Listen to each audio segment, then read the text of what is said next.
সকলোৰে চিনাকি বহুজনৰ ব্যৱসায়িকভাৱে জীৱন উদযাপন কৰি ৰাইজৰ মাজত থাকি ভাল পোৱা এজন ব্যক্তি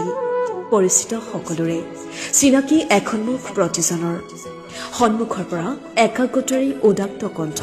বলিষ্ঠ ভূমিকাৰে কৰ্ম সম্পাদনাৰে সবল ব্যক্তিত্বক পৰিচয় দিয়া এজন ব্যক্তি নিৰ্ভীক স্পষ্টবাদী আপোচনবিহীনতাৰে নিস্বাৰ্থভাৱে অক্লান্ত যুঁজাৰু সেই উদাত্ত জনকণ্ঠ যাৰ উদাত্ত সাহসী প্ৰতিবাদী সত্তাকণ্ঠ আৰু বলিষ্ঠ ভূমিকাই আকৰ্ষিত কৰে হাজাৰজনক প্ৰাপ্য অধিকাৰত জনসাধাৰণে বিচৰাৰ ধৰণে জনসাধাৰণৰ লগত থাকি থিয় দিয়া সেই সংগ্ৰামী সত্তা প্ৰতিবাদী কণ্ঠ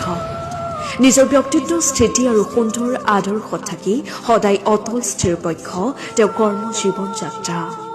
যাৰ কথন শৈলী আৰু ব্যক্তিত্বই আপলোড কৰে আজি বহুজনক দুখৰ ক্ষণত দুখৰ সমভাগী হৈ সুখৰ বলত সুখী হৈ বিপদৰ ক্ষণত এষাৰ মাত দিয়ালৈ জনতাৰ কাষত নিৰবিচ্ছিন্নতাৰে সেৱা আগবঢ়াই অহা সৰল মনৰ অধিকাৰী সেই ব্যক্তিজন বিধানসভাৰ সদনৰ পৰা আদি কৰি ৰাইজৰ কাষত থাকি ভ্ৰষ্টাচাৰৰ বিৰুদ্ধে যাৰ উদাত্ত কথন শৈলী ভাষণৰ প্ৰসংগই কঁপাই তোলে প্ৰতিটো ক্ষণৰ ৰাইজৰ সুখ দুখৰ প্ৰতিটো পলৰ লগৰী তেওঁ আছে এক সবল সুকীয়া সক্ৰিয় ভূমিকা নামেই যাৰ পৰিচয় প্ৰাক্তন কৃষক মুক্তি সংগ্ৰাম সমিতিৰ সভাপতি তথা বৰ্তমানৰ শিৱসাগৰ বিধানসভাৰ সমষ্টিৰ বিধায়ক অখিল গগৈ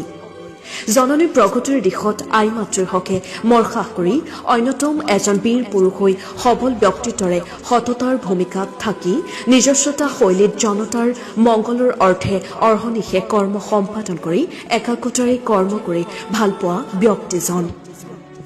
তেওঁৰ জীৱন যাত্ৰাৰ বলিষ্ঠ কৰ্মৰে উদাত্ত কণ্ঠই কৰ্মযাত্ৰা অনাগত দিনত আৰু মধুৰ হওক সুস্বাস্থ্য গৰাকী হৈ সবল ব্যক্তিত্বৰ অধিকাৰী হৈ সত্য আৰু সততাৰ সমাজখন গঢ় দিয়ক